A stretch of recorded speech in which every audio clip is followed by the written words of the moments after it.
Pass is blocked. Comes though to Vitinha, lovely again. It's good defensive work.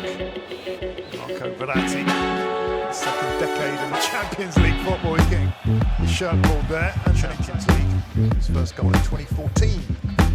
She wear like Katrina, she shine like Vanina, she want me, He's not flashy, and he's not loud, but he's absolutely terrifying to play against. Meet Vitinha Machado Ferreira, one of the most efficient, intelligent, and quietly dominant midfielders in world football. At just 25 years old, Vitinha is rewriting what it means to control a match from midfield. Clubs across Europe should be paying attention, because what Vitinha does can dismantle systems, break game plans, and change outcomes. 52 games across all competitions, 7 goals, 3 assists, 94.4% pass completion in the Champions League, 134 passes into the final third, 146 progressive passes, 59 ball recoveries, 8.67 kilometers covered per game, 79% dribble success rate, 0 yellow cards, 0 red cards. A very good performance, actually. But as always, I'm going to talk about the team. We did again a very good game. It's not easy. It's difficult with this temperature and everything. But we did well. We did well against a very good team. Everybody knows Atletico. It's a tough team. These aren't just numbers. They tell the story of a player who controls games with surgical precision, rarely makes mistakes, and works tirelessly off the ball. Now, before we dive deeper, smash that like button if you're already impressed with Vitinha's incredible meteoric rise and accomplishments. And don't forget to hit the notification bell to stay updated with more content about football's rising stars. Your support helps us create more content like this. So let us know in the comments if we're missing anything on him and what you predict how his next season is going to turn out. Under Luis Enrique at PSG, Vitinha has become the central axis of a possession-dominant system. Playing as a left-sided number 8 in a 4-3-3, Vitinha combines positional discipline with attacking instincts. He excels in tight spaces, rotates fluently with fullbacks or wide forwards, and facilitates progression through the thirds with minimal risk. He's a controller, but one with the ability to run beyond the ball, offering third-man runs, late arrivals, and vertical threat. In PSG's UEFA Champions League final win over Inter, his fingerprints were all over the game. The goal that made it 3-1? It started with him. Dropping deep to drag Inter's midfield, Vitinha slipped a disguised pass through the first line of pressure.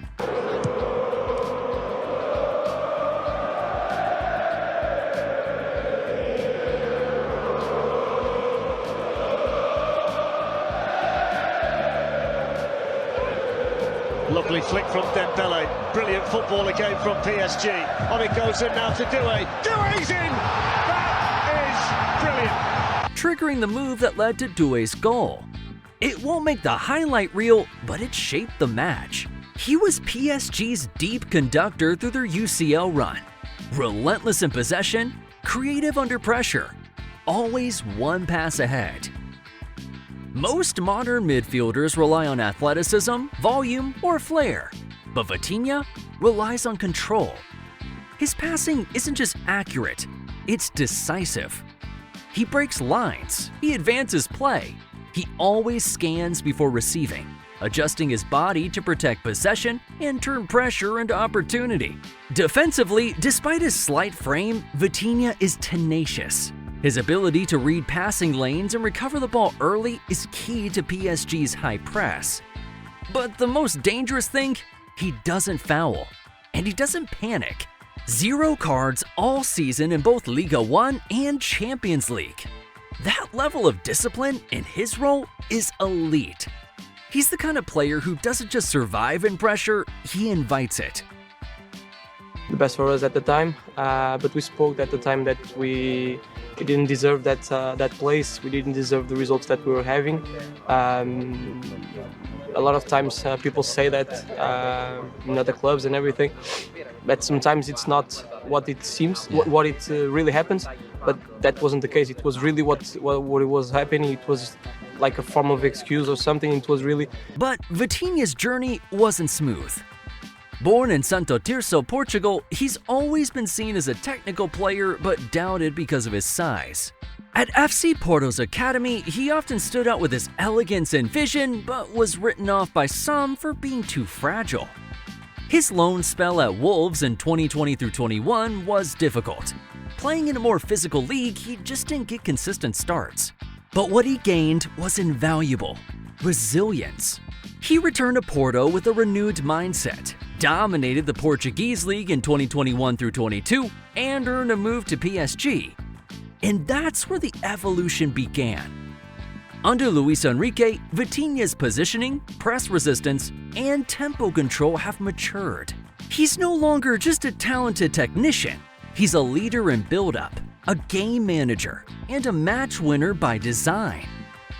But yeah, I think it's when you see it like that, you didn't play at Wolves, now you play at PSG. It's like, how's that possible? It's a little bit strange, but you were a player, you know that the context, it's everything. We have a lot of great players that didn't stand up, didn't make it.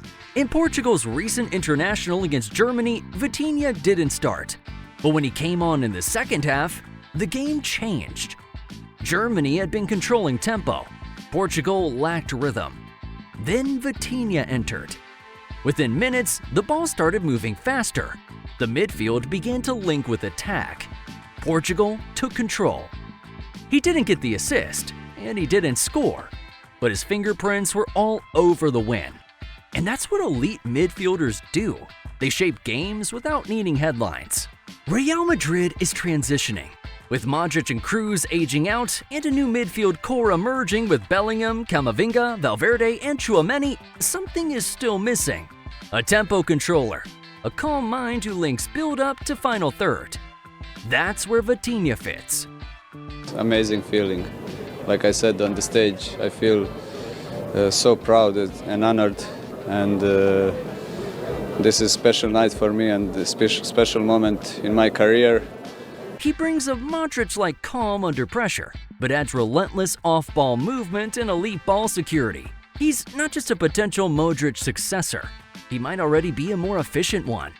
Any club that values control and high-stakes Champions League matches should fear facing Vitinha, because he just does the things that neutralize chaos. He keeps possession, manipulates pressure, and breaks lines without ever looking rushed.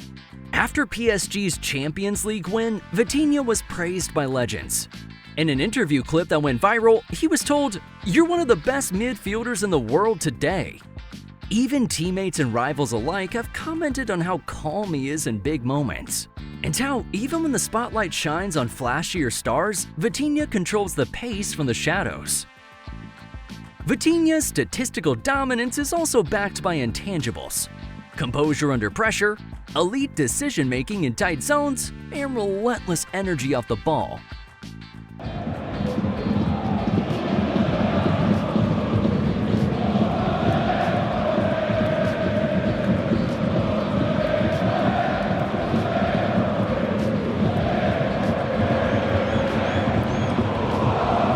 He plays with the emotional calm of a veteran, the spatial awareness of a playmaker, and the work rate of a defensive midfielder. That combination is rare, and it's what separates him from the rest. The modern game is moving toward chaos, transitions, pace, unpredictability. But chaos does not win tournaments. Control does. And Vitinha is the embodiment of control. He doesn't get headlines like Bellingham, and he doesn't have the social media following of Pedri. But on the pitch, in big moments, Vitinha dictates outcomes. He's not a luxury player. He's a necessity for any team that wants to dominate possession, manipulate tempo, and win the midfield battle. So why should every club fear Vitinha? Because he's already one of the best central midfielders on the planet. Because he's clean, consistent, and composed. Because he doesn't just play the game, he controls it. Vitinha is not the future of midfield play. He is the present. If you enjoyed this deep dive into Vitinha's journey, hit that like button, subscribe for more football stories, and let me know in the comments what your predictions on his career are next season.